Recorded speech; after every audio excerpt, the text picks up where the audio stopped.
Okay, you starting? Yeah. Assalamu alaikum wa rahmatullahi wa barakatuh. My name is Aisha and I would like to welcome you to BIMA Professional Development's first pre-Ramadan webinar on the true meaning of Ramadan, a deeper understanding into the spiritual nature of this blessed month by Dr. Rafaqat Rashid. Before we start, can I just check that everyone can hear me okay? If you just put yes in the question box or anything like that.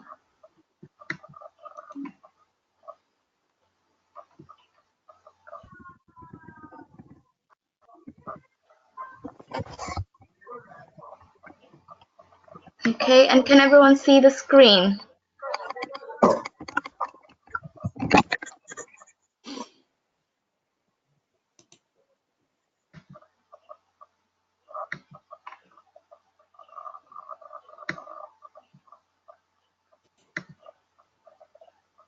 Okay, great.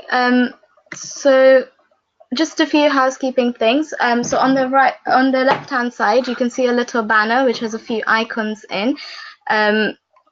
You should be able to see a hands up option, a hand option, which you can press if you would like to ask any questions. If you do put your hand up, then we can unmute you and you can ask your question directly to the speaker itself. Alternatively, if you would like to ask any questions, you can also pop them in the questions box, and we can then communicate the question to the speaker who will answer it.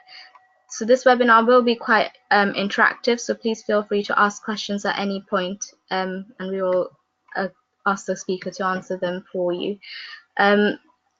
So you'll be listening to the webinar in a mute-only mode, and again, like I mentioned, if you do have any questions and you raise your hands, we will unmute you, and you can ask your questions. So we will begin with a short Quran recitation firstly, and then the talk itself will last about an hour, and we can have a Q&A at the end as well. And if you would like to stay at the end to hear more about BIMA itself, we will do a quick 5-minute intro to British Islamic Medical Association at the end for anybody who wants to learn more about it. So now we have the renowned Shaykh Dr Rafaqat Rashid with us. He is a traditional Muslim scholar, general practitioner, professional trainer and educator. He is the co-founder of Al-Balagh Academy and course director of many of its courses, such as his popular medical fiqh program. An academic in the field of Islamic medical ethics and medical law, having obtained his master's from the University of Manchester on the subject of Muslim scholarly debates on the issue of organ transplantation, and also holding the title of honorary lecturer at the University of Leeds. So Shaykh Dr Rafaqat has been given ijazah from a number of Muslim scholars from the UK and abroad. He has lectured and delivered courses on numerous topics related to medical fiqh, including Islam, leadership, life skills, counseling, teacher training, advanced Islamic research techniques, and health ethics and atheism. He spends a lot of his time leading and developing the curricula in advanced studies and advanced Islamic research for the traditional Dars al-Nizami syllabus in the English medium for the up-and-coming traditional Muslim scholars of the future. So without further ado, I'd like to invite Dr. Rafaqat Rashid to come and speak now. Bismillahirrahmanirrahim. الحمد لله نستعينه ونستغفره ونعوذ بالله من شرور أنفسنا من يهده الله فلا مضل له ومن يضلله فلا هادي له ونشهد أن لا إله إلا الله ونشهد أن سيدنا مولانا محمدا عبده ورسوله صلى الله تعالى عليه وأصحابه وسلم تسليما كثيرا كثيرا. فأعوذ بالله من الشيطان الرجيم. بسم الله الرحمن الرحيم. يا أيها الذين آمنوا كتب عليكم الصيام كما كتب على الذين من قبلكم لعلكم تتقون. يا أيها الذين آمنوا كتب عليكم الصيام كما كتب على الذين من قبلكم لعلكم تتقون أياما معدودات فمن كان منكم مريضا أو على سفر فعدة من أيام أخر وعلى الذين يطيقونه فدية طعام مسكين فمن تطوع خيرا فهو خير له وأن تصوموا خير لكم إن كنتم تعلمون صدق الله العظيم. Assalamu alaikum wa rahmatullahi wa barakatuh. Now, on the basis of Ramadan, and as we are approaching this blessed month, it's very important that sometimes, rather than listening to the fiqh of Ramadan and understanding the rulings in terms of what we're supposed to do and what we're not supposed to do, that we gain a deep understanding of the meanings, the true meaning of Ramadan, the hikmah, the wisdom of why Allah subhanahu wa ta'ala has made this a compulsory act. Now, as a result of this, many of us, what we tend to do is we fast for a number of different reasons. And clearly, with everything that we do, there are always certain intentions that we have in everything that we do. So, as part and parcel of that, it becomes essential that even with the Quran, in this verse that I just recited, Allah subhanahu wa ta'ala has clearly assigned this clear objective, which is to reach a state of taqwa. Hence, لَعَلَّكُمْ تَتَّقُونَ. So, in terms of why Muslims fast during Ramadan, you will see there are many, many different reasons. There are those who feel that the reason why I should fast is solely because Allah subhanahu wa ta'ala has made this an obligation for me. So clearly for that reason, because it's an obligation, I must fast, and hence I fast. And what tends to happen is when you just see fasting as just an obligation and nothing more than just an obligation, then it loses that level of spirituality, but rather to see that Ramadan is more than just an obligation. It has a number of different other attributes. So there is this issue of obligation. Some people fast for solely reasons of, well, cultural reasons. So family are fasting together, everybody's fasting. There is a sort of culture in our home that when Ramadan is here, Muslims fast. And I want to be part and parcel of that culture. Culture is a very, very important part of Ramadan because it gives us the motivation and the drive to fast. But it's not the true and final ultimate objective of Ramadan. Another aspect of fasting is the cohesion and unity. So to be part of our society, to be part of our community, the Muslim community, then we feel that unity will be more heavily embodied if we begin to fast, just like everybody else is. So that becomes a motivating factor for many of us also. So you will see already there are multifactorial reasons why people generally tend to fast. And what I want to emphasize more so is the spiritual, which I'll talk about in quite a bit of detail in a short while. And there are clearly those of us who fast for health benefits. And if that is the sole reason why you are fasting, then there are issues with that, because Ramadan is not just solely about your health, it's also about many other factors as well, which I've already outlined. So there are clear health benefits in terms of losing weight, and also health benefits. I was just reading an article very recently in terms of the health benefits of fasting on cognition, which is quite an interesting subject. And finally, people generally tend to fast because of self-satisfaction, that they've achieved a great sort of level of effort and a great outcome as a result of that effort. So you'll find there are many of us who have a sense of achievement. And in essence, when we have our Eid al-Fitr, what that is really demonstrating is a celebration of that great achievement that Muslims have attained throughout the month of Ramadan. So out of all these particular reasons that you may have to fast, there are, like I said, multifactorial reasons why we fast. They're all very, very important. But the sole purpose of Ramadan is actually to achieve what we call taqwa. Now, these particular verses of the Quran, which I recited earlier on, they demonstrate some very, very important points. So here Allah subhanahu wa ta'ala says, Ya ayyuhalladhina amanu kutiba alaykum as-siyam kama kutiba ala alladhina min qablikum la'allakum tattaqun. All those who believe, fasting has been prescribed upon you, just like it was prescribed upon those before you, so that you can achieve taqwa, so that you can achieve self-restraint, so you can achieve a state of God-fearance. And taqwa has been described in many, many different ways. I will demonstrate through certain analogies of why taqwa is important and also what taqwa actually means. So sometimes we recognize the word taqwa, and you'll see different translations in the Holy Quran in relation to this.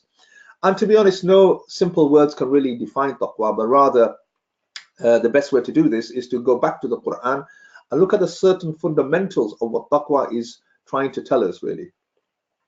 Then also, in terms of the fiqh related to Ramadan, there are certain verses of the Quran which express that ayyam ma'dudat, there are fast, the prescribed number of days, except if any of you are ill or on a journey, let him fast a similar number of days later.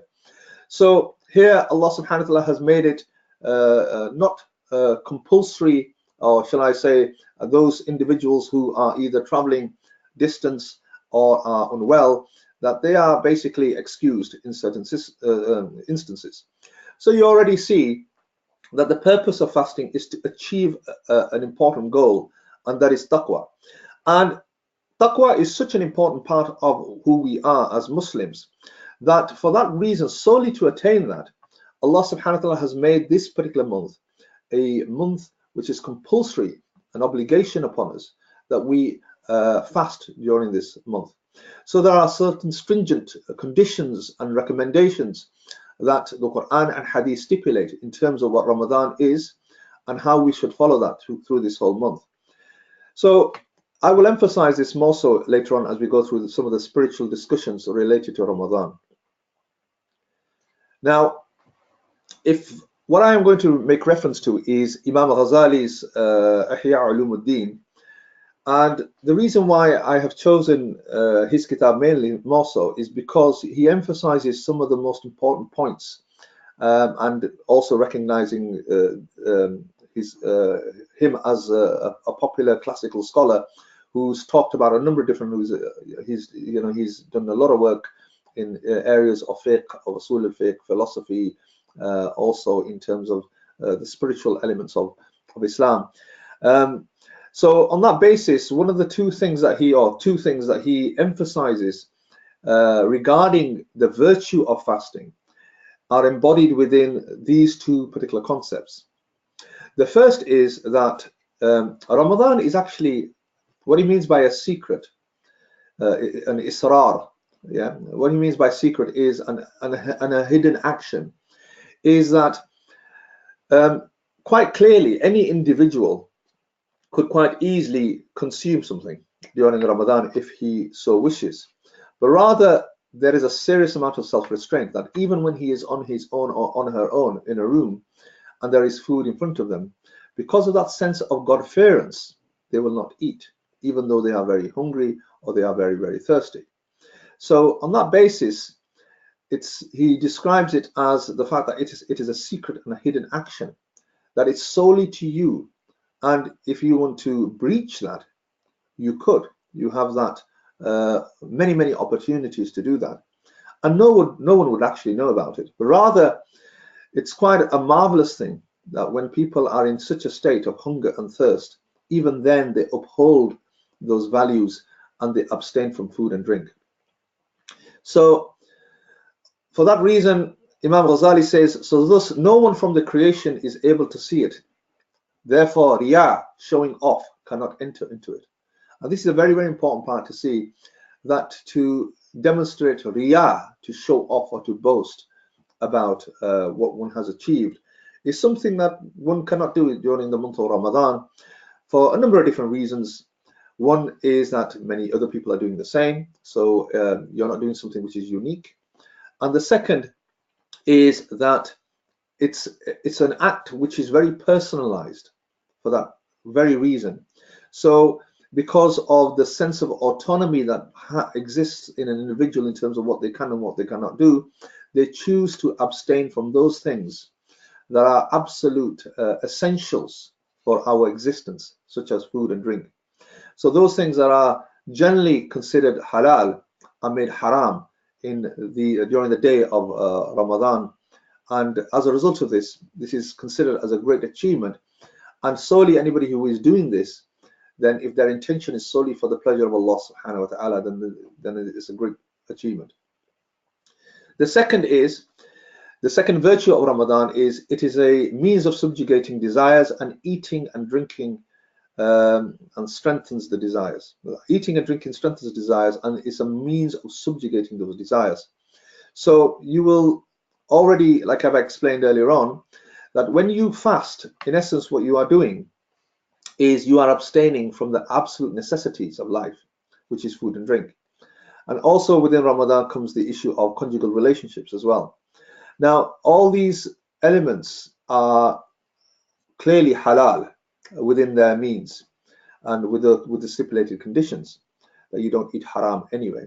But generally speaking, why has Allah subhanahu wa ta'ala made such things which are essential to our life haram during the day? So if you were to see somebody eating who was clearly within age and also quite well, then in a kind of a way you will realize and appreciate that this person is committing a haram. And if they're doing it openly, they're committing it openly. And on that basis, clearly you identify that this thing, which is generally the essence of my life in terms of what I must eat to survive, has now been made haram by Allah subhanahu wa ta'ala. And what is the purpose of that? What does that achieve? How does that lead to a state of taqwa? And that is essentially what I'm going to try to achieve. And before I do that, I think it's very important to understand that the two fundamental things that we are achieving when we fast are, number one, this concept of sabr. So when we are fasting, so fast is half of patience. So as-sawm nisful sabr. So fasting is half of patience. So one of the fundamental attributes that Allah subhanahu wa ta'ala wants to inculcate in us during this month is the concept of sabr. And you must recognize that there are different types of sabr. Sabr anil ma'siyah, sabr al-ita'a, and so forth.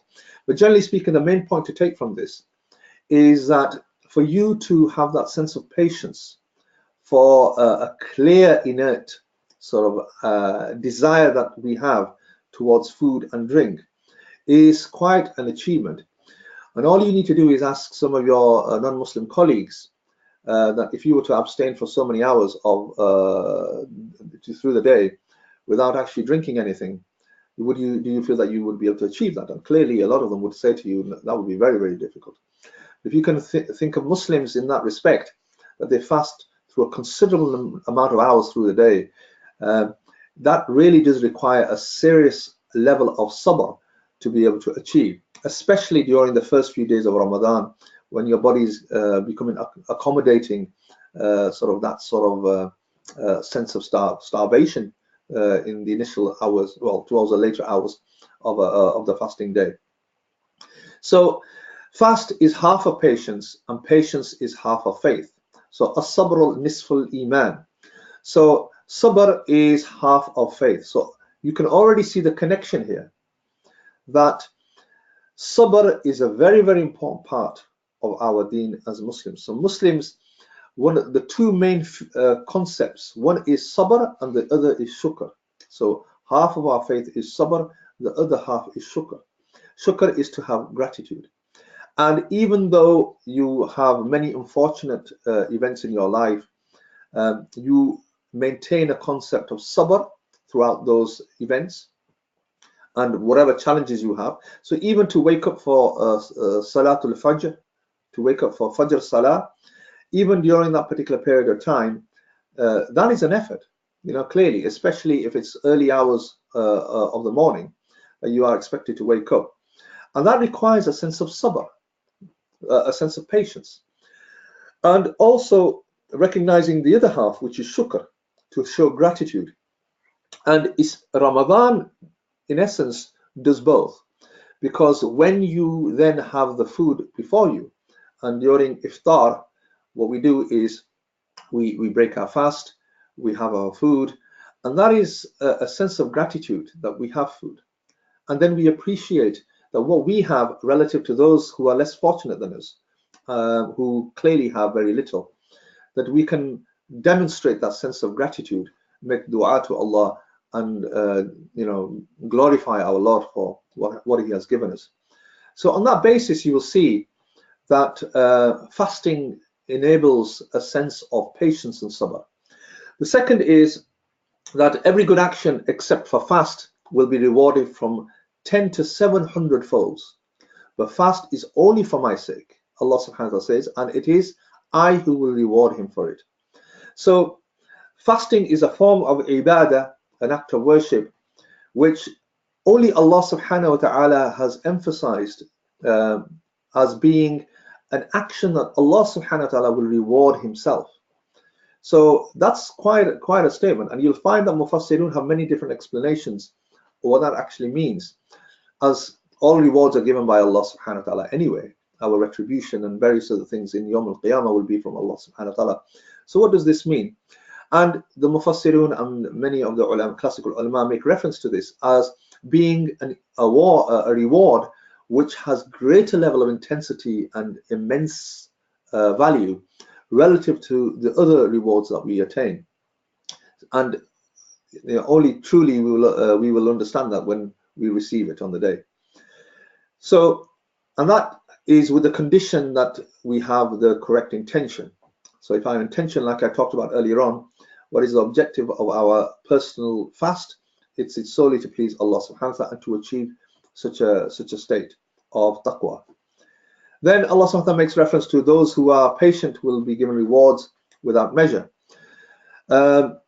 So again, this goes back to the point of patience. Then God will make his angels view with an ascetic saying, "O young man who has suppressed his passions for my sake and who has spent his youth for my sake, you are to me like some of my angels."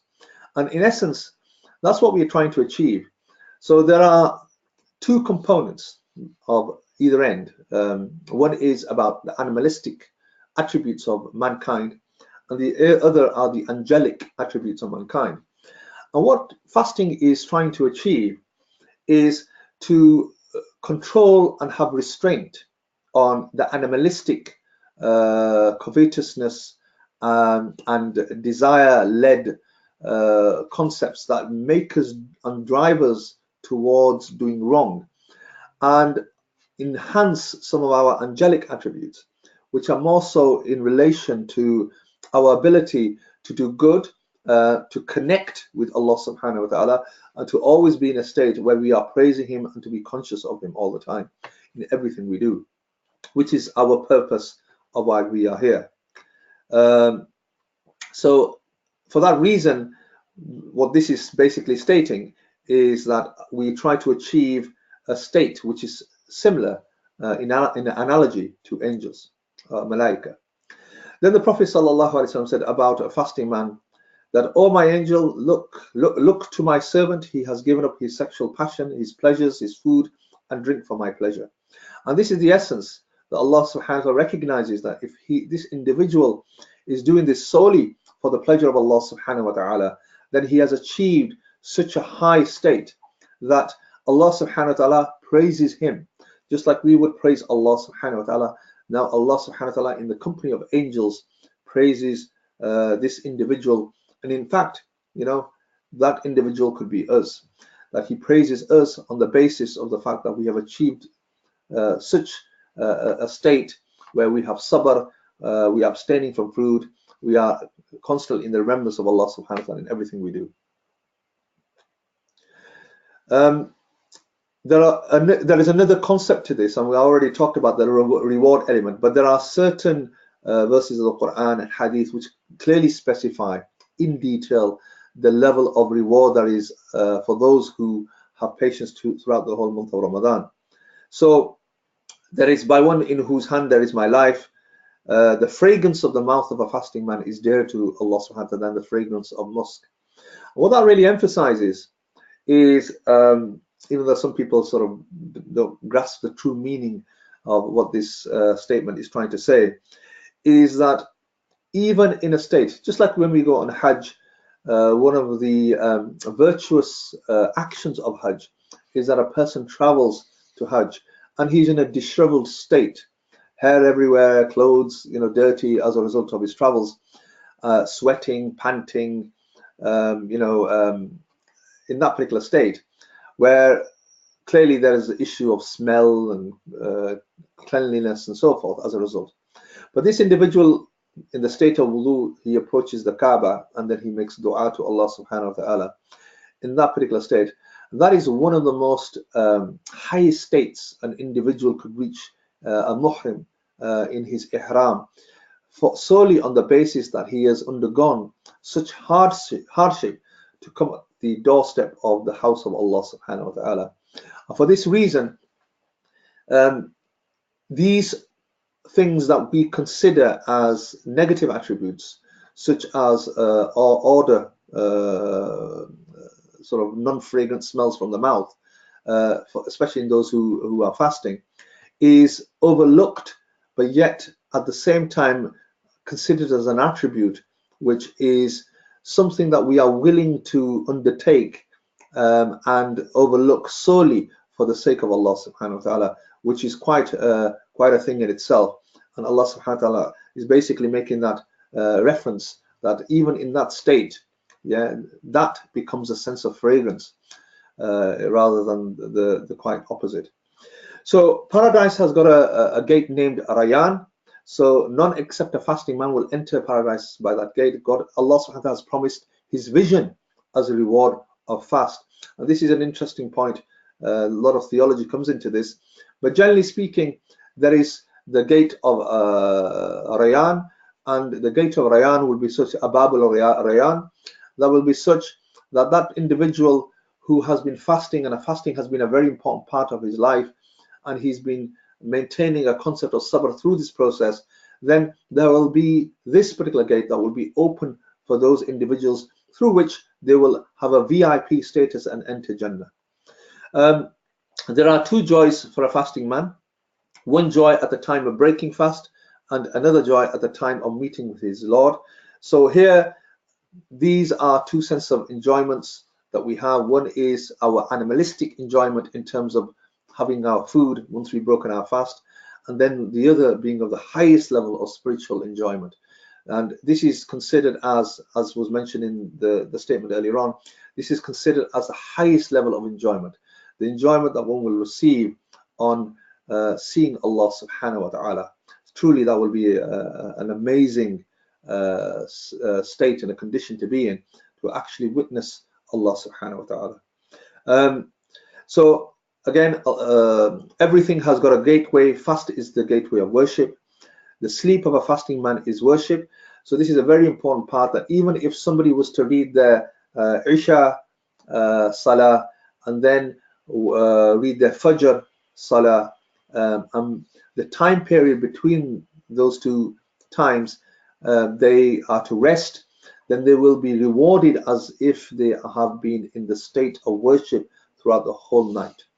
And there are many reasons why that is, because they are in the state of ibadah, because they have been fasting, and also the fact that sleep is a form of ibadah when that sleep is connected to an act which is quite challenging physically. And then as a result of that, what you're doing is you're moderating yourself and rejuvenating yourself to continue this particular virtuous act the next day, and that itself is considered as a source of worship. And for that reason, those individuals will be rewarded immensely, even while they are casually sleeping and resting. Then, when the month of Ramadan comes, the gates of paradise are open and the gates of hell are shut up. The devils are put, the shayateen are put in chains, and the proclaimer proclaims, "O seeker of good, advance, O seeker of evil, come back." What that really emphasizes is that there are certain shayateen who are locked away, and in essence what that really means is that during Ramadan, and it's a very good measure of you and your behavior and your conduct, when you're fasting during the days of Ramadan, you will find that there are, the whole point of this particular statement is that there will not be any shayateen who will be doing waswasa or whispering into your heart to do the evil acts.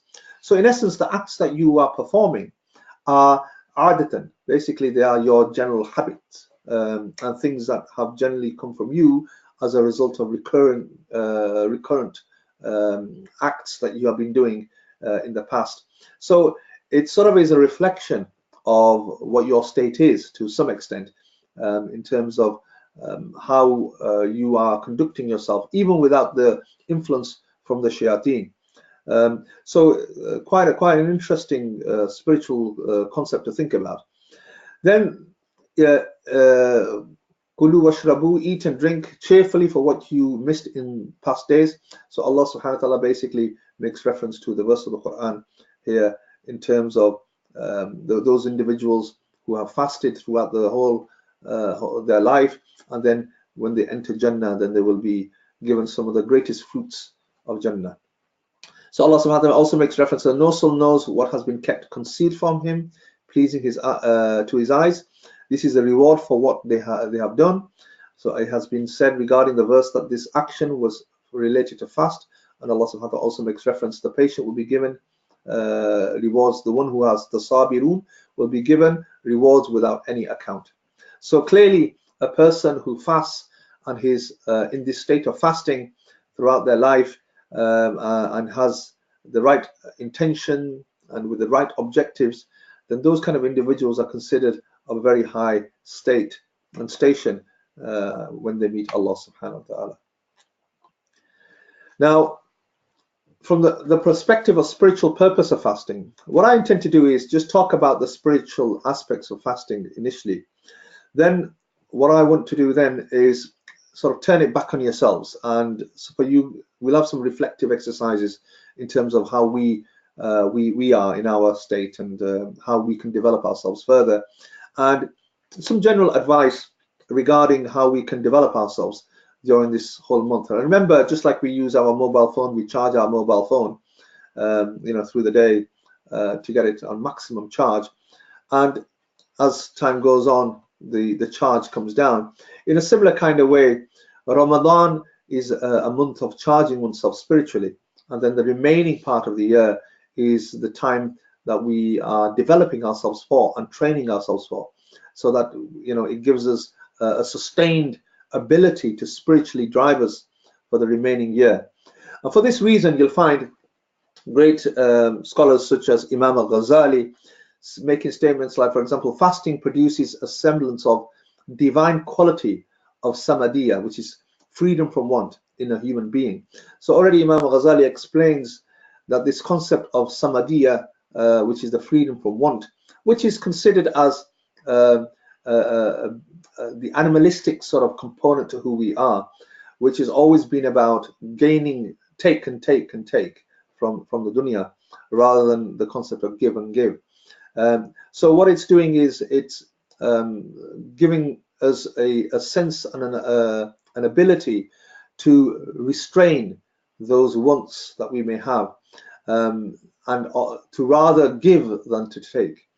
Imam Ibn Qayyim al-Jawziyya rahimahullah says that viewed fasting as a means of releasing the human spirit from the clutches of desire, thus allowing moderation to prevail in the carnal self. So this is a component,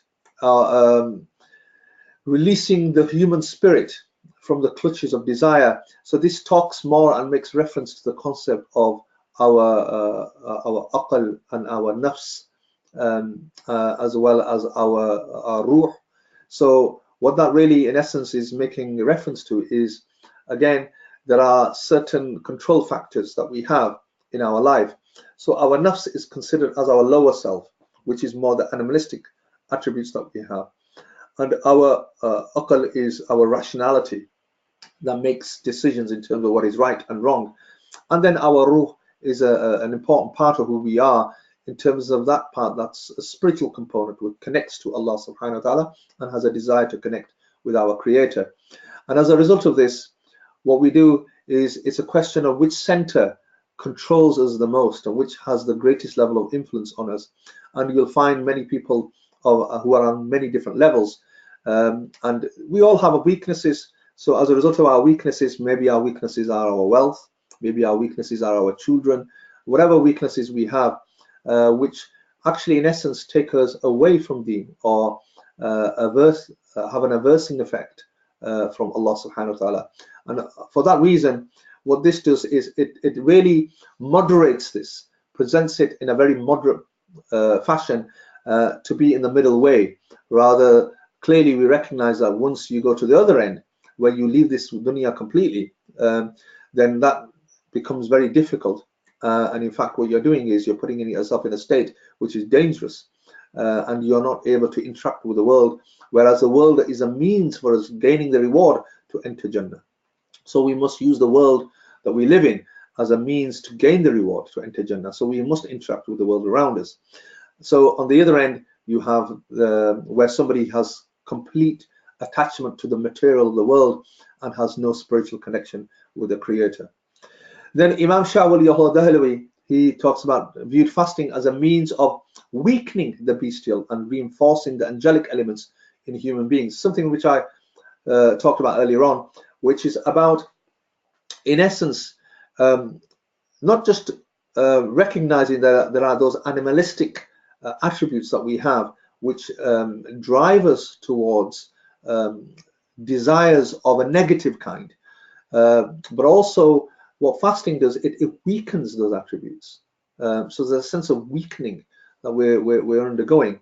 So you can already see that there's a sense of patience, the sabr element of us sustaining this ability to maintain our state, even with such desires.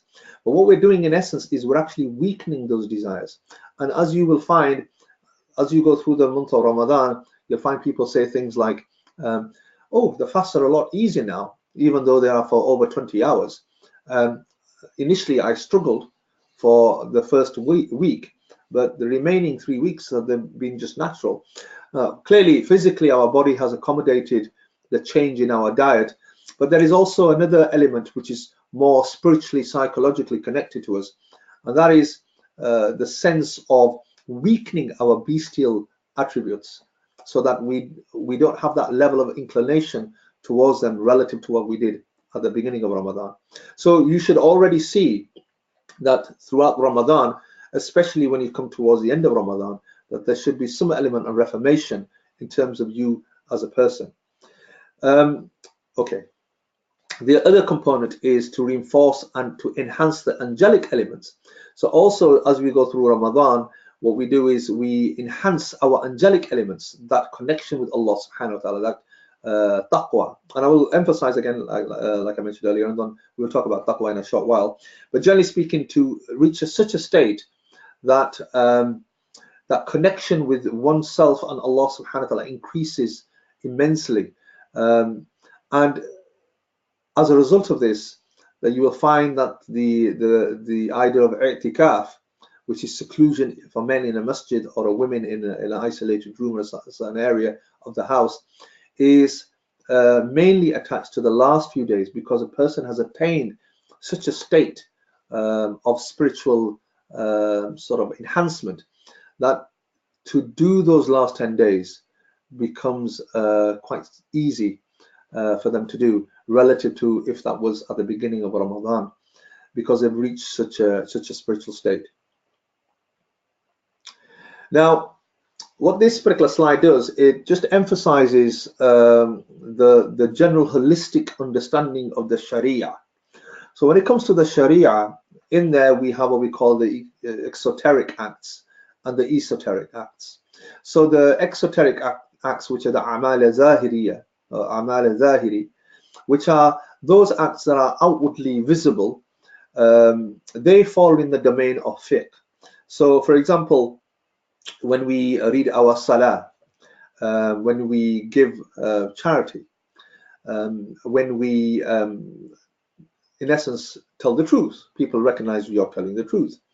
And if we are clearly not very good at lying, then people recognize that we are lying. So any kind of act in relation to this, even our transactions with people, so our financial transaction, purchasing, and the arrangements we have around purchasing, all these are outward acts, and they are basically considered the amal zahiri, the outward acts, or the exoteric acts. And fiqh, in essence, deals with those particular type of acts.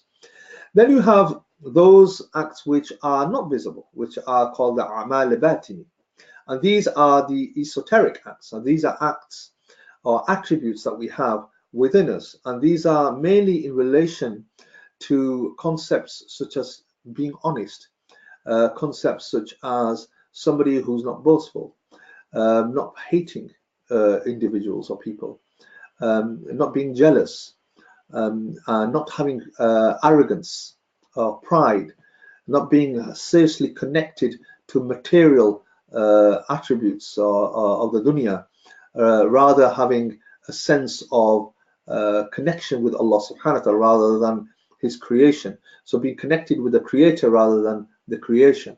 And these are esoteric acts, and these are acts that in essence you cannot visualize in people, but rather the idea is that you have hasnul dhan, you basically think good of people, that they are whatever whenever a person relates to you, they are doing it for good, with good intention. And for that reason, because these are hidden, they're not visible, they can manifest themselves. Just like, for example, a physical analogy for those of us who are in the medical field is like a cancer which has not been diagnosed. So, for example, there's a cancer, sort of some kind of malignancy, which has been growing, and people are not able to recognize it clearly because it's not been investigated. There's been no symptoms, and then it grows to a certain state where it now, because of its mass effect or because of the fact that it's pushing on a particular other tissue around the body, what it does then is it manifests in terms of symptoms. So people who have pancreatic cancer, for example, become jaundiced because of the obstruction of the bile duct. And as a result of this, you can see the symptomatology there visible in front of you. In a similar way, the spiritual nature that we have, they are hidden away. They are sort of in a batani, esoteric sort of component of who we are. And for that reason, we are unable to diagnose them ourselves usually. Some of us are trained to be able to do that well. Others really struggle with this idea of recognizing the internal spiritual illnesses that they have, whether it be arrogance, boastfulness, and so forth. And as a result of this, these illnesses can manifest and grow. And as they grow, they can then start producing certain symptoms. So somebody who is quite arrogant, has kibr, pride, what they will do is they will manifest and they will demonstrate symptoms such as ghiba, backbiting individuals, because they are feeling threatened. I am such an important person, this individual has achieved more than I, how dare he? And then they will start talking negatively of that person in front of others, which becomes a manifest sin. So, or they may lie about their position, whereas they've never been able to achieve such a position, or they have given a wrong account of what they have done solely to gain the credit of those around them.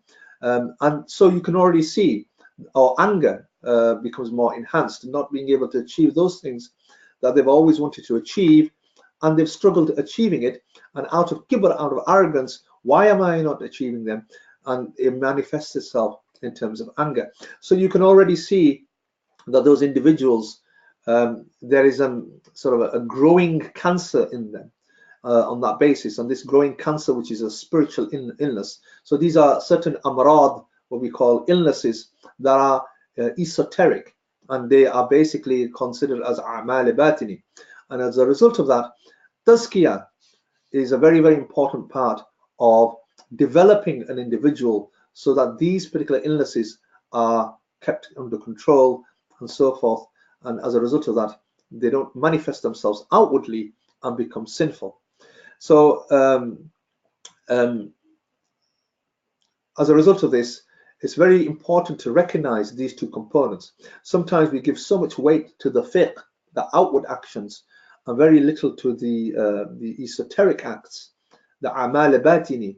And as a result of this, we can end up suffering because our outward action is clearly in line with the Sharia, yet inwardly our intentions are wrong, our internal manifestations, and spiritually we are very unwell. And as a result of that, we're going to struggle with our outward because it has a direct impact on our outward behavior. So it's very important to take both of these together when we look at ourselves as individuals. And clearly, you will see many, many instances and references to this, that like for example, man ata Allah bi qalbin salim, Allah subhanahu wa ta'ala talks about that person who comes to Allah with a sound heart. The concept of sound heart means a heart where tazkiyah has been done. And then our verses, yatlu alayhim ayatihi wa yuzakkihim wa yu'allimuhum al-kitaba wal hikmah. So this is a verse of the Quran where Allah subhanahu wa ta'ala says that the message of the Prophet sallallahu, his mission sallallahu alayhi wasallam, was to recite the Quran, yatlu alayhim ayatihi wa yuzakkihim, and to purify the people, to do the tazkiyah of the people, and to purify them internally, not just outwardly. وَيُعَلِّمُهُمُ الْكِتَابَ, and to teach them kitab, wal-hikmah. And the mufassirin, the exegetes of the Quran, say the concept of hikmah here is referring to the exoteric acts, the sunnah of the Prophet sallallahu alaihi wasallam, to teach them the right way to conduct themselves according to the sunnah of the Prophet sallallahu alaihi wasallam, because the Quran also specifies لَقَدْ كَانَ لَكُمْ فِي رَسُولِ اللَّهِ أُسْوَةٌ حَسَنَةٌ. So in the exemplar of the Prophet sallallahu alaihi wasallam is excellence, and that is the excellence that we should imitate. So you would already see that there are some very, very important aspects of the Holy Quran which indicate towards these two components of the Sharia that we need to develop. Now, what this slide does is basically, this is where Imam Ghazali talks about the different degrees of fasting. And this is an interesting slide because it gives us some kind of indication about where we are relative to where we should be or where we can be. So here you can see that Imam Ghazali talks about there are those of us who are what we call, he explains as somul umum, those of us who are just ordinarily fasting. And if you're in a state where throughout the whole month of Ramadan, all you really achieve is abstinence from food and drink and sexual intercourse, then you would fall into the category of those who are of the somul umum, the fast of the ordinary person. And Imam Ghazali says that these are, generally speaking, quite a considerable amount of people just fast, and this is what Ramadan just means to them. That it's about, the emphasis is more so about abstaining from food, from drink, and there is nothing more than that for them.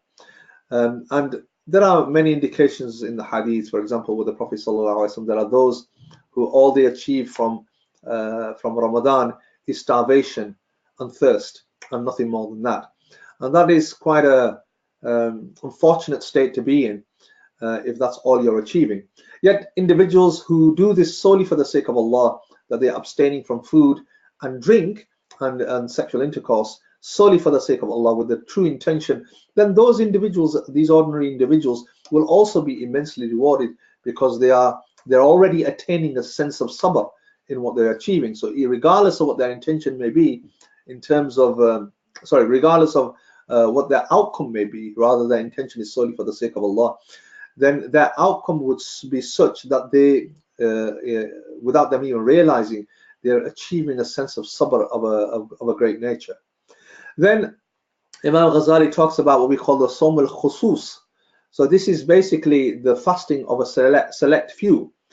And the interesting thing about these individuals is that for them, it's not just about the fiqh component to the Sharia related to fasting, but rather it becomes very important for them to also build on what we call the tazkiyah component, the esoteric sort of component of fasting. So as a result of that, not only do they abstain from food and drink, but they also refrain from unlawful gaze. And we live in a time where gaze is quite problematic. So clearly, mahram and non-mahram situations where one keeps their gaze down and doesn't have that inclination to look at others in a sexual way, which we have to be realistic about. These are sort of components that sort of work on our animalistic attribute, and therefore you're abstaining from those things as far as possible to attain such a state. So that would maybe in terms of gaze, and maybe in terms of your speech. So if you're somebody who has this unintentional recurrent habit of lying, for example, then it's best just to be quiet. So Ramadan is a time for where you control yourself, so you tell only the truth and you refrain from those areas of chatting, which in essence leads to lying, also backbiting, talking negatively of others. So controlling the tongue is a very, very important part of Ramadan also. So the gaze, controlling the tongue, things, for example, unlawful music and tail bearing are very, very important part of this. Unlawful use of the limbs, so doing things with your arms or legs, in other words, such as going to places of a haram nature, and using your arms and doing things which are haram. These are all components of one being inclined towards wrong. Overindulging in food, which is a very important part of this. So even during iftar, what these individuals do, the Sawm al-Khusus, they don't indulge in the food. Rather, they take a moderate amount, sufficient enough to overgo their desire and hunger, and yet at the same time maintain a good diet throughout the whole of Ramadan. And those individuals who do this, it's interesting how we would fast through the whole day of Ramadan, and then we'll pig out, excuse the word, but towards the end, and eat a lot of food at iftar and so on until suhoor, which really defeats the whole object of what fasting has been, and that was to control and refrain and restrain. But rather what we've done is we've just let go and indulged. So it's very important also to recognize that overindulging is a negative part of Ramadan also. And the idea here is that the select few, what they do is, rather than they're just refraining from these things, they actually use them for good things. So when they look at things, they look at things like the Holy Quran, and they recite the Quran, for example. When they talk, they recite the Quran, they do the dhikr of Allah subhanahu wa ta'ala. Rather than listening to unlawful music or tale bearing, what they do is they listen to the tilawa of the Quran, or they listen to Islamic lectures and enhance their spirituality through that. And rather using your limbs for the wrong things, you're using them for the right things, so that you're going to the masjid, or you are basically involved in charitable work during the month of Ramadan. Then we have what we call the Sawm al-Khusus al-Khusus. Sawm al-Khusus al-Khusus, the fasting of the what we call the more select of the select, or the elite. And the elite are, in essence, people who are able to achieve this level are considered as the walis of Allah. They have truly reached a station of ihsan, which is one of the highest levels of iman. And especially if they're able to achieve this during the month of Ramadan, probably the closest that we could achieve this state is, for those of us who do i'tikaf, is to refrain from that which leads to the above. So they go outward in their way to abstain from those things that have a greater inclination towards these particular acts, and they refrain from all worldly matters.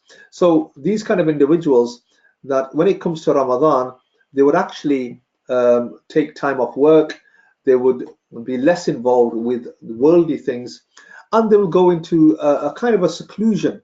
So you'll find that WhatsApp, phone, these kind of things that attach us to the dunya have now, no longer play a role in their life, especially during this particular month, and their connection is solely with Allah subhanahu wa ta'ala. And this isn't a state which is impossible to reach. For example, for men to be connected with the masjid, spend as much time as possible in the masjid, will ensure that we reach such a state. Also for women to remain in the home rather than or even to go to places where there is ilm, there is knowledge dissipated, rather than to go into the markets, busying oneself with purchasing food for iftar, also to indulge in buying clothes for Eid, and so forth. Spending a lot of time in those kind of activities, but rather spend more time with those of us who are more inclined towards deen, and your company being correct, the right kind of company. All these play a very, very important role in allowing us to achieve what we call the position of the elite. So already you can see Imam Ghazali sort of presenting his grades of the three different types of people. So may Allah subhanahu wa ta'ala give us tawfiq to be able to attain a high grade of the Som al-Khusus al-Khusus, the elite group of us, amongst us. Now this particular verses of the Quran in Surah Baqarah, what they are doing in essence is just emphasizing this concept of taqwa. What I would like to do, just before I get to this particular verse, and I will explain what taqwa is, we have approximately 5 minutes. I want you to just think about this. So this is a time of reflection, and it gives us a bit of a break, gives me a bit of a break from talking, is to just look at these three components. And I want you to do two things. I want you to position yourself where you tend to achieve in terms of your grading when it comes to these three sort of grades or degrees. And then I also want you to tell me in your own way, as somebody who is in the kind of work that you're in, for example, if you're somebody who's a doctor, and I think it's useful to share this with each other, is to just give us some kind of examples of how you enhance your spirituality during Ramadan. So I'm just going to just go off for a short while for the next few minutes, just give you time to reflect on that. And it would be really useful if on the chat you could just give us a bit of an indication about good advice that you could give others of us, like things that you may be doing that helps you achieve a position close to elite, if not elite itself. Okay, so inshallah, for the next minute or two, I'm just going to take off my microphone so that you guys can think about that, inshallah. So we'll be back in about 2 to 3 minutes. Jazakumullah khair.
Okay, Bismillah ar-Rahman ar-Rahim.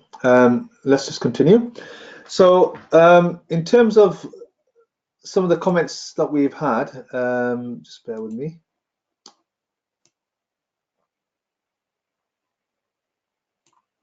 So there's something about connecting oneself with the Quran, maximizing ibadah and tips.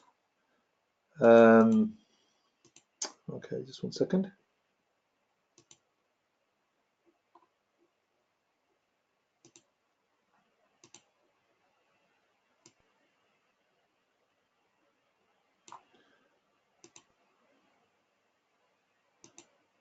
Okay, right. Okay, so that gives you a bit of time to reflect on some of the things that you could use to enhance your ibadah. Okay, I'm going to talk about a few other things generally. Before I do that, I think it's important to recognize some of these other things here. So this is in essence Surah Baqarah. Okay, so these few verses of the Quran are the initial part of the Quran. So it says Alif Lam Mim Dhalika al-Kitabu la rayba fihi hudan lil-muttaqin. So here, notice here that Allah subhanahu wa ta'ala is talking about the muttaqin here. So this is the book about which there is no doubt, a guidance for those who have taqwa. Hudan lil-muttaqin. So the Quran in essence is true guidance for those who have the attributes of taqwa. So here Allah subhanahu wa ta'ala is making reference to this idea of taqwa. الذين يؤمنون بالغيب ويقيمون الصلاة ومما رزقناهم ينفقون. So who believe in the unseen. Now, this is an interesting thing, because taqwa are those of us who believe in the unseen. ويقيمون الصلاة ومما رزقناهم ينفقون. And they establish their salah and spend out of what we have provided for them. And then وَالَّذِينَ يُؤْمِنُونَ بِمَا أُنزِلَ إِلَيْكَ وَمَا أُنزِلَ مِنْ قَبْلِكَ وَبِالْآخِرَةِ هُمْ يُوقِنُونَ. Those who believe with what has been revealed before to them, what has been revealed to the nations before, and they have true certainty and yaqeen in the akhirah, in the hereafter. أُولَٰئِكَ عَلَىٰ هُدًى مِّن رَبِّهِمْ وَأُولَٰئِكَ هُمُ الْمُفْلِحُونَ. Surely they are the ones who are on guidance from their Lord, and they are the ones who are successful. So here you already see that the idea of taqwa is incumbent upon, number one, having the belief in the unseen, and also to establish yourselves from those acts such as salah, and to give out of sustenance, and also to believe in revelation, and also to have yaqeen in the akhirah, in the hereafter. So these are very, very important parts of taqwa.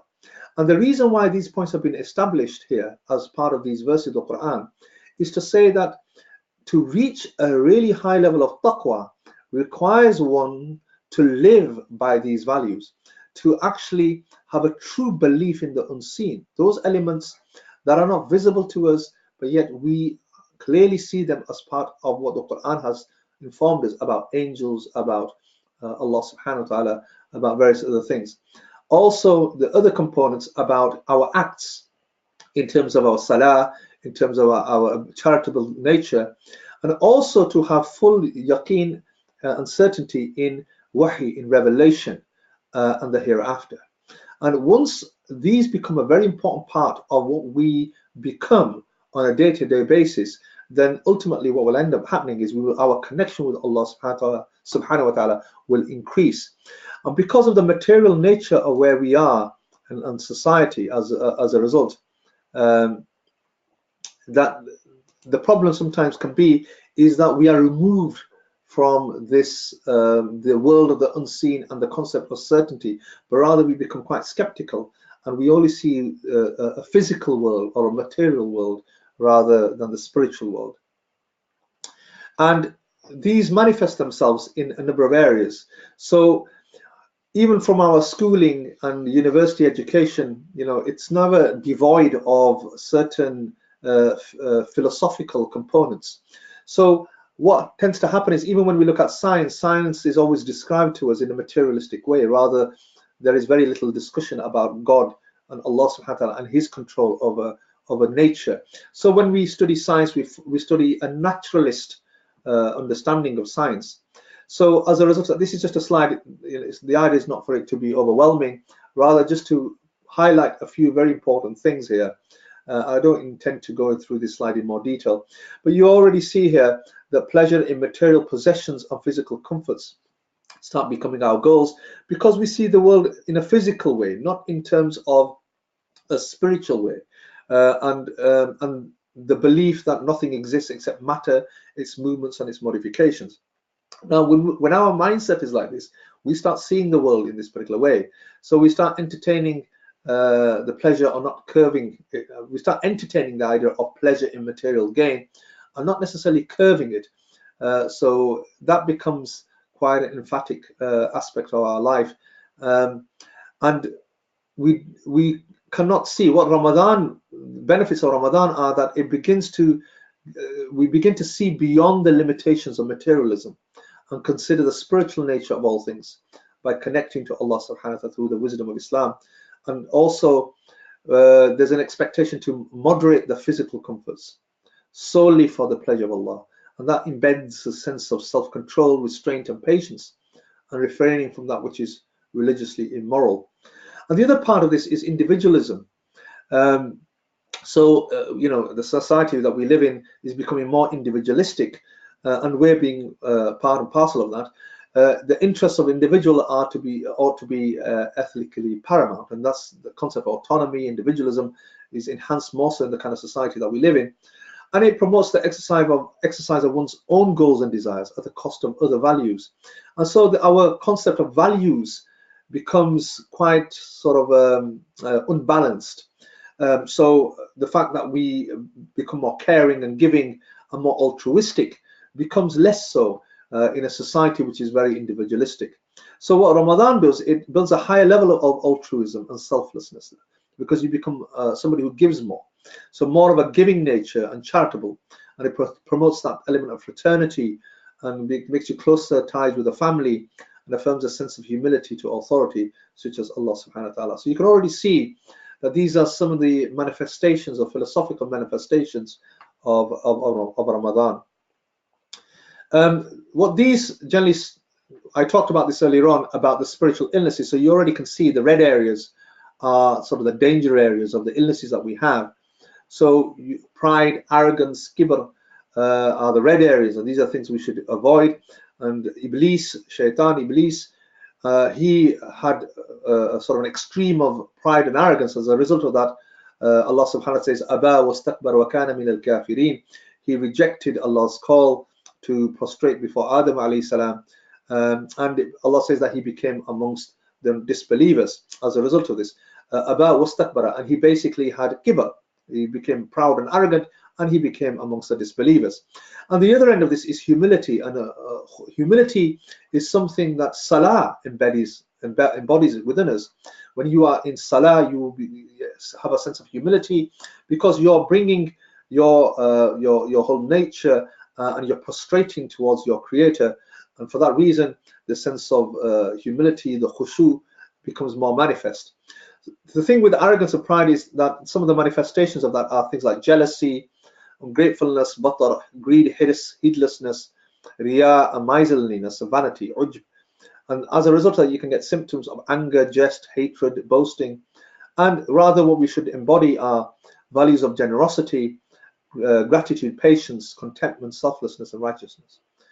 Okay. Now, Imam Ghazali talks about 4 types of activities, and this is leading on to us as medical physicians, wherever we are, that there are certain activities that we undergo throughout our day-to-day sort of scenario. There are those which are manfa'a, that are beneficial. So you have a scale of those that are beneficial, and you have what we call a darar, that are harmful to us. So there are activities that we do that are beneficial for us. There are activities that we do that are harmful for us. So out of those that are beneficial, so clearly they are very beneficial and they have the least amount of harm. Activity which is always beneficial is called naf'ul mahd. Then there are those activities which have little benefit, but they don't have any form of harm. So they are laysa fi darar wal manfa'. So they, as a result of this, so we undergo these kind of activities throughout our whole day, whether we are doing this at work, whether we're not doing at work.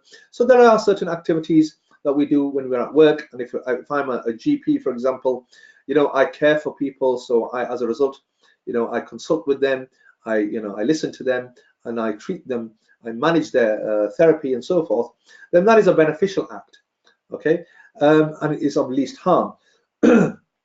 Whereas there are certain activities I do which are probably more admin related. They don't have real benefit to me in terms of, depending on your intention actually, but they don't have real benefit to me in connecting me with Allah subhanahu wa ta'ala. Basically, they have no actual harm. So they would fall into this particular category here.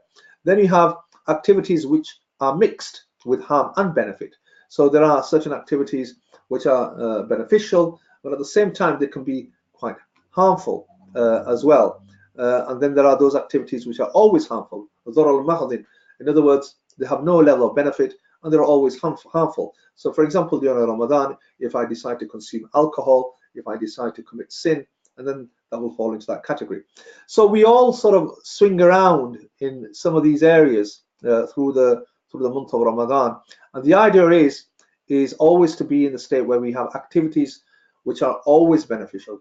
And this is what you're trying to achieve. You're always conscious of what is going to be beneficial for you and refrain from those activities which are harmful. So in other words, those things that will connect you more so to Allah subhanahu wa ta'ala are those things that are most beneficial. So out of your daily activities, there are there are things which you consider as important. There are things that you consider as urgent. So you have those things that are important, so they have high importance, but they have no immediate urgency. These are important goals, but there are those things that are not important and they have a very low urgency, and they are distractions. So you going on, for example, your phone, texting people, WhatsApp, they may not have an element of urgency in them, and they may not be important. And if you start getting yourself involved in those kind of activities, then that's quite destructive. That's not what Ramadan is about. But rather, Ramadan will be about important goals and not necessarily things that are urgent. There are those critical activities which are important and they are urgent. So those are the kind of things. So reading the Quran should come into these activities, critical activities, which are of urgency and they're of high importance. And those kind of activities which have a lesser priority should be falling within the lower end. And then you also have interruptions which are clearly urgent, but they have no real importance. So the idea is to refrain from those things that are at the lower end and go for those critical activities which are more so in connection to acts of worship and so forth. So this is of highest priority and high priority, least priority and not a priority. So the prioritizing process is very important. So to plan and set priorities, one way you could do this is to reduce your work commitments during Ramadan. And that's not always possible for all of us, but it's something that we should work towards. And other distracting commitments. Plan to gain maximum benefit from Ramadan in reward, forgiveness of previous sins through constant tawbah and istighfar, lasting spiritual upliftment, a reformation that you want to undergo during the month of Ramadan. Also worthwhile making a plan for the entire month, well in advance of the arrival of the month. So I wish to do so much Quran every day. I wish to learn so much, read so much tafsir every day. I want to make so much dua every day, and so forth. And plan 3 blocks of days. So you have divided Ramadan into 3 parts instead of a big block of 30 days. And then you'll be more specific. You'll be smarter in recognizing what your goals are for each of the 10 days. And also to set yourself targets within these 3 to 10 days. So make sure the targets are realistic yet challenging. So they need to have some element of challenge in them. And also bearing in mind the bounties and blessings of Ramadan, which only those who generally strive shall attain. So the more challenging they can be, but not too challenging, the more likely you're likely to achieve them, especially in the month of Ramadan. So if somebody smokes, for example, then Ramadan is a good time for them to think about quitting smoking and various other things. Somebody who wishes to work on one of their spiritual illnesses, then Ramadan is an excellent time to build oneself in that particular area. Okay.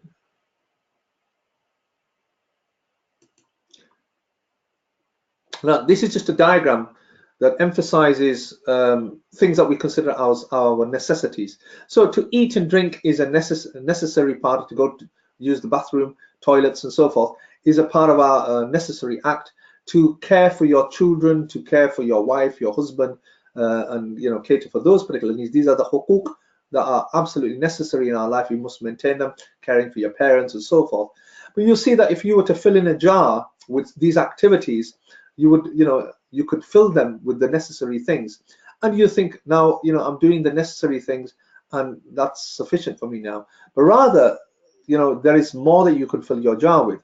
So if I were to take smaller acts which are more sort of need based, so within that sort of framework, reading the Quran, getting involved with acts of worship, doing istighfar, reading the durood, fitting in these acts of worship, doing charitable work, giving to charity, all these additional elements, you'll find that there is always those little gaps that you sometimes don't appreciate, that you fill your container with.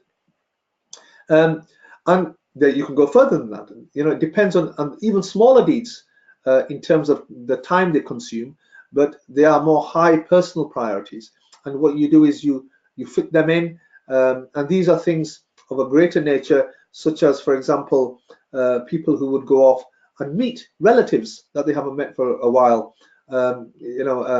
sort of serve the elderly, do sort of a higher sort of altruistic kind of work, serve some charities, for example, and things related to that.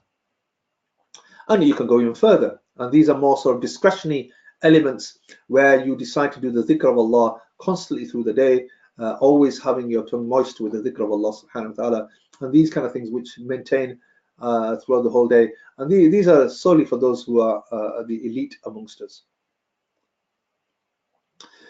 Now, this slide is to emphasize things related to Ramadan in terms of why I call the four principle approach.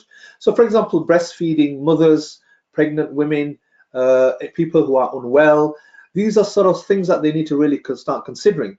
So if you are pregnant and you're breastfeeding, should you fast? The question arises around those things. So when you're pregnant and you're breastfeeding, then it's not just yourself you need to think about, but rather you should think about the other dependents that you have, such as a neonate or a baby that you're breastfeeding. So these are things that you need to think about. So, for example, you should think about worsening physical condition. So if you find that by fasting your physical condition is worsening, and so is, and as a result of that, that will have an impact on the unborn or your baby that you're breastfeeding. Also, that if you are in a state where you are not well, and clearly your recovery will be slowed. And something that tends to be an issue, especially in women who are maybe pregnant or postnatal, who have a sense of depression maybe, and clearly as a result of fasting, so the source of dehydration, feeling very weak maybe, their mental condition can end up worsening. That's another instance. And also somebody who's undergoing quite a bit of pain, let's say a pregnant woman with back pain, or somebody who's breastfeeding with back pain. There's very sort of situations like this. The idea is that this four principle approach looks at a couple of things. The idea that your symptoms should not worsen through fasting, that your recovery is not slowed, your mental state doesn't worsen, and your pain does not become problematic. The point is, at what stage do we say that these people are therefore excused from fasting? Now, we already know that pregnant women are generally excused from fasting anyway. Those women who are breastfeeding, in essence, if they are solely breastfeeding, then they are also excused, because that will clearly reduce their production of lactative milk, and that can be an issue. But you discuss this with your local imam in terms of whether you're excused from that. And generally speaking, you will find that the point arises when they are unable to physically and mentally perform normal, important daily chores. So they struggle to go to the bathroom. They're not able to get up as easily, and as a result of their state, those people who are dependent on them suffer. So that would be a reason for such individuals to be excused. So it's important to yes, at the one end attain taqwa, but also through fasting and having sabr. But it's important not to go to the other extreme, where one is basically putting themselves through some element of harm. So fasting needs to be within a safe environment. يريد الله بكم اليسر ولا يريد بكم العسر. So Allah subhanahu wa ta'ala basically wants ease upon you. He doesn't want hardship upon you. Hardship needs to be recognized in its context, in terms of the fact that you are unable to physically and mentally perform your normal daily chores, and so forth. Now, as a summary, these are just sort of the things that I like to just summarize at the end. And as I talk about the summary, I think we have a short period, and the remaining time that we have, I'm quite happy to answer your questions. So this slide just demonstrates a summary of all the different things that we talked about. So I'll just emphasize them once more, as this is our last slide. So the first thing is the purpose, recognizing the true purpose of Ramadan is to attain taqwa. So intention is pivotal here. Enhance the esoteric and the exoteric self, not just focus on the exoteric, so the fiqh component to Ramadan, but rather also look at the spiritual nature in ourselves. There's recognizing that there is immense reward. Number 3, there is immense reward in all good acts. Sins are also accounted for with greater admonition. So when you sin in Ramadan, in essence, the value of that sin in terms of its negative value is also increased immensely as well. So abstaining from sin is vitally important. The other is number 4, always aim high in degree in fasting. Intend for the elite. Inshallah, Allah will support us so that we can achieve that. And finally, prioritize time within a safe framework. And there are many examples of how we can do that. Some of you have already given us some examples. Connecting with the Holy Quran and even memorizing the Quran. Parts of the Quran is a very virtuous act. Remember, the Quran was revealed during Ramadan, so the Quran holds a very, very important aspect, part of Ramadan. Hence, the Quran is recited abundantly in this month, for it carries a serious virtue and a pivotal position in this glorious month. So it's essential that we connect with the Quran during this month. Also, physical acts of worship such as nafal and nawafil, so those things that we do which are farad and sunnah, and then also to start participating in acts of a nafal nature, which are supernumerary sort of acts. Also, gaining knowledge. It's a good month to gain knowledge. There are many outlets out there in terms of online reading material, going to the mosque, going to lectures, and so forth, where one can enhance their knowledge. And it's a very virtuous act to enhance one's knowledge. Also monetary, so in terms of giving financially to charities, people give their zakat during Ramadan because of the virtue of giving it in Ramadan. Character building, you're working on your particular character, focusing on that, refraining from those things of a negative nature. Secluding oneself more so in Ramadan is very important. Secluding yourself from your mobile phone, the WhatsApp groups and Telegram groups and things like that, and Facebook, and being more involved with those things that are more live in front of you. Sometimes I think we leave a double personality, our social media personality and our true personality, which is with those people that we love and we are close to us. And also ensuring kunu ma'a sadiqin. Allah says kunu ma'a sadiqin, be with the truthful people, the righteous people. Spending more time with the religious people is a very important part of Ramadan, and clearly to do that it requires you to go to the masajid, and also to go to places where people gather to listen to lectures and so forth on Islam, and make loads of dua. Ramadan is a very special time. Allah is very forgiving, very merciful, and especially so in Ramadan. So to lose out on such an opportunity is a real loss. So I'm open to any kind of questions. If anybody has any particular questions they'd like to ask. I'm struggling a bit with this chat to pick up some of these questions, so even if the host can highlight some of the questions for me. I've got a couple of comments here just stating that they found the lecture quite informative. But if there's any particular questions anybody has about any part of Ramadan in relation to the spirituality component of Ramadan, by all means, go ahead. I think we have a few minutes. Is that right?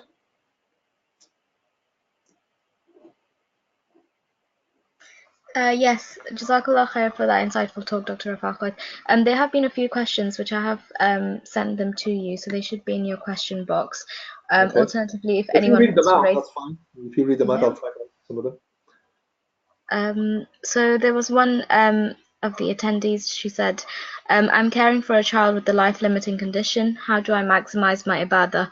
I have 2 other kids at home and no family near me." I think this is a very, very good question, actually. And the important thing to understand is ibadah is not just about reading the Quran. Quran is a very, very important part of Ramadan, and to connect with the Quran is very, very important. But to fulfill the hukuk, the rights of others who are dependent on us, is a very important form of ibadah. The main thing is to have that intention. So you must have that intention. Inna a'mal biniyat. Your intention, all actions are in due of your intentions. So as part of your intention, you're making this intention, Ya Allah, what I'm doing here is serving my children who have illnesses and so forth. And as a result of this, I am unable to do some of the other things that I would like to do, like read the Quran. So not only would you be rewarded for your act in terms of caring for your children, but also you will be rewarded for the act of reciting the Quran, even though you're not reciting the Quran, because your intention is that if I wasn't doing this, I would have been reading the Quran. So, Islam is, a lot more simpler than that. So I wouldn't worry about those kind of things. Get involved with those things that are important to you.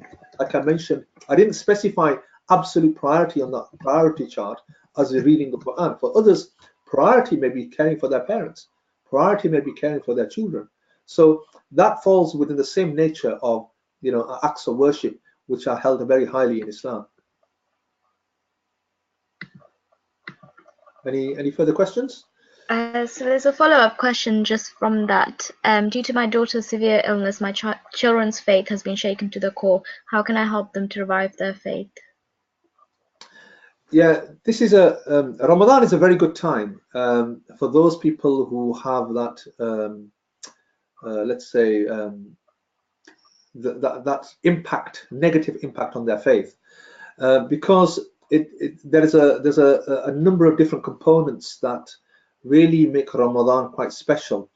And other than the fact that people are fasting and everybody wants to be part of that, they want to enjoy such a favorable act.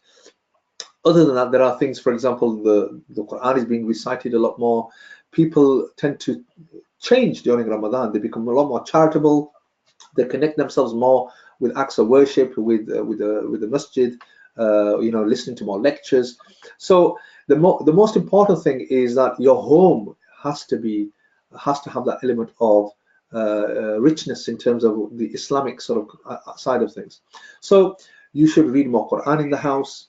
You should put on the radio or listen to more. Even use your phone and use it solely to listen to lectures. There are many lectures out there on Islam, many talks, many YouTube videos out there. Sort of play a lot more of them. Even if you don't have the time to recite the Quran, then at least play the Quran in the house. And go for really nice recitations that really take the heart. And make that home a very spiritual home. And don't attack people in Ramadan. Don't be negative towards people. Why are you not doing this? Why are you not doing that? Even your own children. Rather be very loving. Demonstrate to you that Ramadan has had an impact on me. I have become more loving, more affectionate towards people. And if your personality changes for the better during Ramadan, the greatest level of da'wah is that.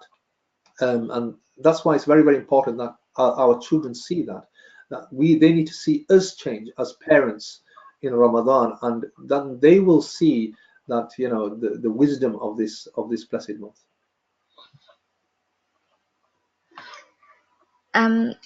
So Jazakallah khair for the answer. My son also has his exams and says since she fell ill, he doesn't believe in Allah. It's heartbreaking for me. It's from the same attendee.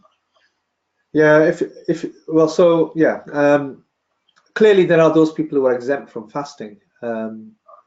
If a person is exempt from fasting because of those excusables, such as they're traveling and they're unwell and so forth, then that's an exemption. And if their intention was to fast during those days, then they will be given the reward of those days. So I wouldn't worry about them, those individuals, too much. If somebody's doing it solely out of laziness, then that's problematic, because from an Islamic perspective, Allah subhanahu wa ta'ala has given a very high level of status to fasting in Ramadan.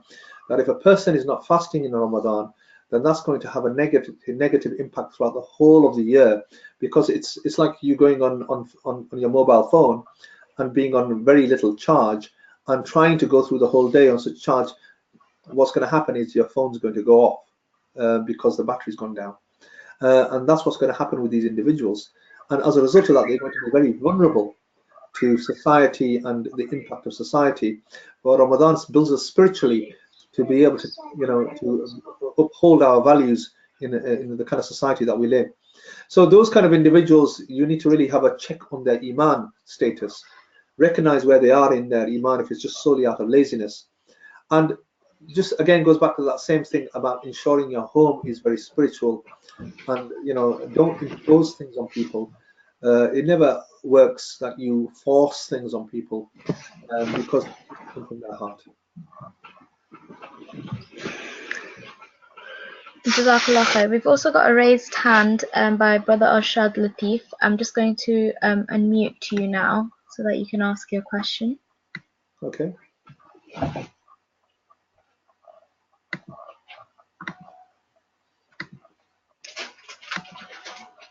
Brother Arshad Latif, you're self-muted. If you wouldn't mind just unmuting yourself and asking your question.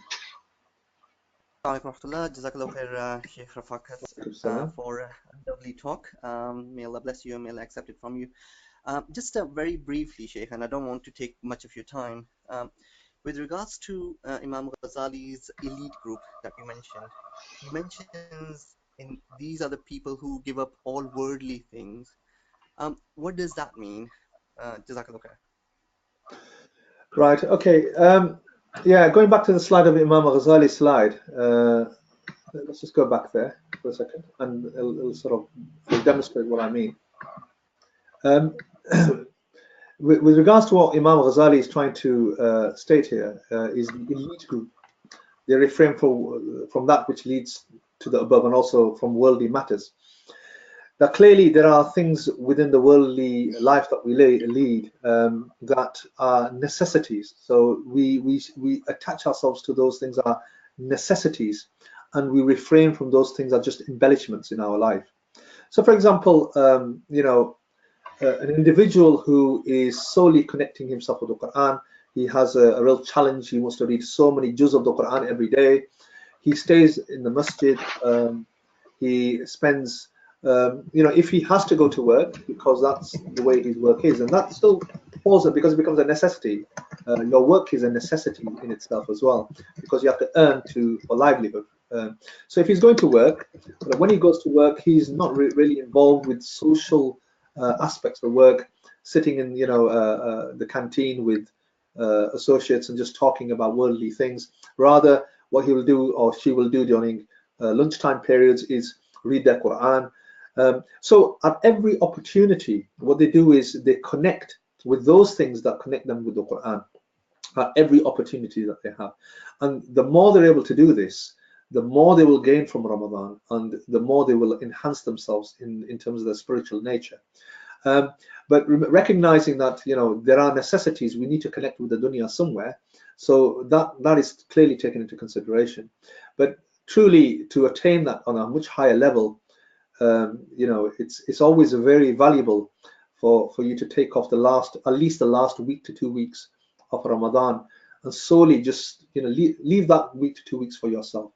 The remaining part of the year we leave for everybody else, this should be where you should keep it for yourself, solely to build yourself up spiritually. And what you find that some of the some of the most pious people around the world, what they would do is, especially the last few days of Ramadan, last week or 2 weeks of Ramadan, in fact throughout the whole of Ramadan, they would not be involved in worldly activities such as business transaction. Those places, avoid those places, whether it's cheating, lying, and where you're connecting with people who are not as religiously conscious, but rather spending more time with those people who are religiously conscious. Okay.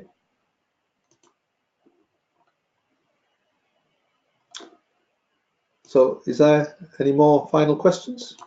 Just one question. Jazakallah khair for very informative talk. As you mentioned about the breastfeeding moms, is it not like Allah subhanahu wa ta'ala says in Quran that they are allowed for the 2 years they are exempt, and like in pregnancies it says very clearly? Or is it just like, or depend on their state, like how they feel when they are breastfeeding, and can they carry on with the fasting and work and stuff? So inshallah, please highlight that again. Okay, the main thing to take from this is that there are certain things that have been stipulated in the Holy Quran, explicitly, which are concessions. And what happens is the ulama have extrapolated from other things as on the basis of what we call mushaqqa and hardship, which are an analogy of those explicit components of the Quran. So when it comes to, for example, pregnancy and breastfeeding, you have to also contextualize it. So at the time when the verse of the Quran was being revealed and the hadith were there, at that particular time, the only way that you could feed very young babies was to breastfeed them. There was no other way of feeding them. They have not been weaned onto food. So clearly at that time, if you were fasting and you were breastfeeding, then that would be problematic, because your milk production would be quite significantly reduced, and that would clearly have an impact on your child. And they were clearly exempt. So these exemptions are not mandatory. You don't have to do them. Just because it says that you should not, you're exempt from fasting. You're exempt from fasting during travel. You're exempt from fasting in illness. Rather, you need to look at the rubric which I presented earlier on. If it has a significant impact on you in terms of your health, then you should. Then it becomes incumbent upon you to actually refrain, because it's causing issues with your health. So then it becomes an important part to actually refrain from fasting. Other than that, there is autonomy. You have that choice. If it's having very minimal effect on you and you decide that you want to fast, then that's upon you. And if you've been given exemption and clearly you know that I could probably still do it, that's something that you take as part of your autonomy, because the Quran has very clearly stipulated. So even if you were traveling quite a distance, majority of people, they can fast while they're traveling. It's not always an issue for them, but they're exempt. So if it's going to cause some element of hardship for them, and they decide, even the hardship's not significant, they don't want to fast, then they're not held liable for that, because there's an explicit verse of the Quran that suggests so. Okay. Jazakumullah khair.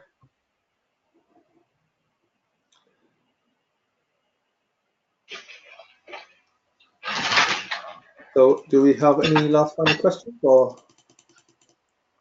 I think those are all the questions that we've got so far. Okay. Okay. So shall we finish on that note? Yeah. So just as a final statement, just the main thing to take from this, I've summarized it already on a slide, is that Ramadan is to spiritually build ourselves. It's not just about food and drink and abstaining from them, but rather it's a training course that we're partaking in during this blessed month. And there are two components: refraining from those things that are problematic for us and take us away from Allah subhanahu wa ta'ala, and moving towards those things that bring us closer to Allah. And as we get more involved with those things, then that will build us into a certain state where we are able to maintain that to a higher degree throughout the whole year. So make plenty of dua. Like I said, Ramadan is a very special occasion where du'as are accepted on a much higher level than any other time of the year. But make special dua for yourselves, make dua for me and my family, and I will make dua for yourselves. Jazakumullah khair for attending. Hopefully it's been a real benefit to all of you. Subhana rabbika rabbil izzati amma yasifun, wa salamun ala al-mursaleen, walhamdulillahi rabbil alameen.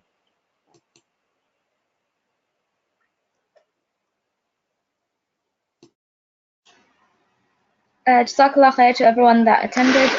We hope that you found it beneficial. We will be sending out feedback forms at the end afterwards. Please fill them in and make sure to include your email addresses so we can send out certificates of attendance as well. Jazakallah khair. If anyone wants to stay back to learn more about BIMA, then please do so. We'll just be giving a quick intro to BIMA. Jazakallah khair.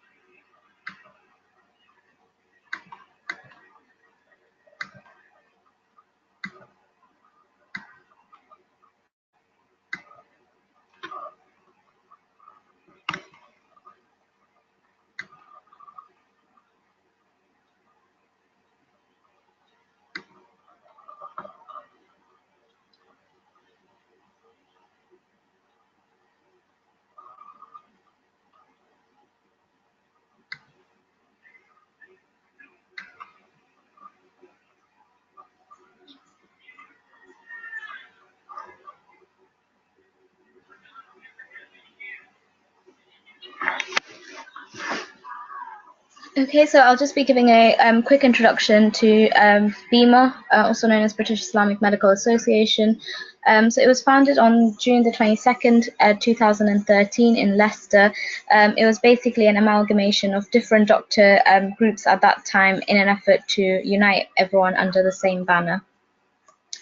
So our vision is to inspire, unite and serve. And there's a lot of aims that we have got as a group. Some of these I will be expanding on a bit further on.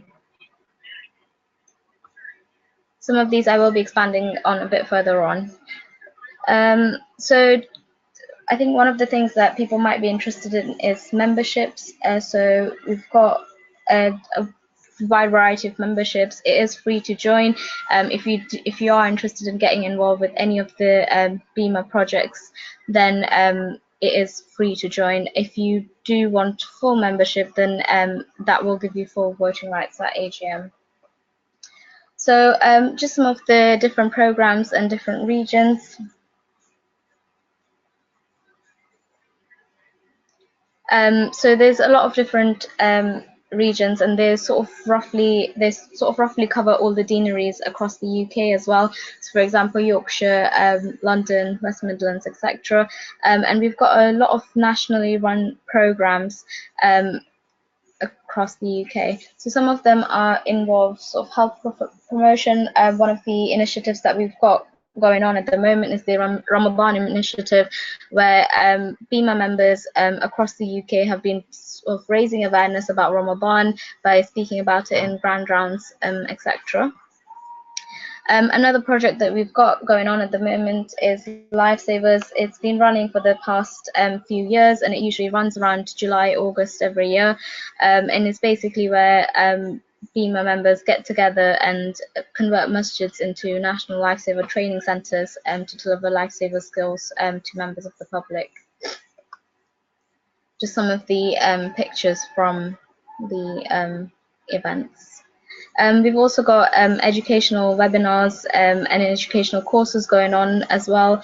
Some of the ones that took place include SJT courses, maximizing F1 applications, cracking CT applications, and so on.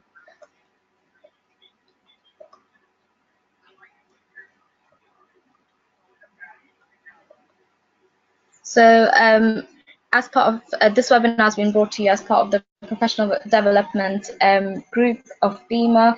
So we are mainly responsible for hosting webinars, and these are usually on a wide variety of topics, including sort of medical topics. Such as we've had webinars on GPs, sort of appraisals, etc. And we also do Islamic webinars, such as this one today. We've also got our history and ethics group, and we have different programs running across, such as organ donations, etc. So the benefit of regional groups is that it sort of every region has its own different needs, and the regional groups try to sort of tackle that.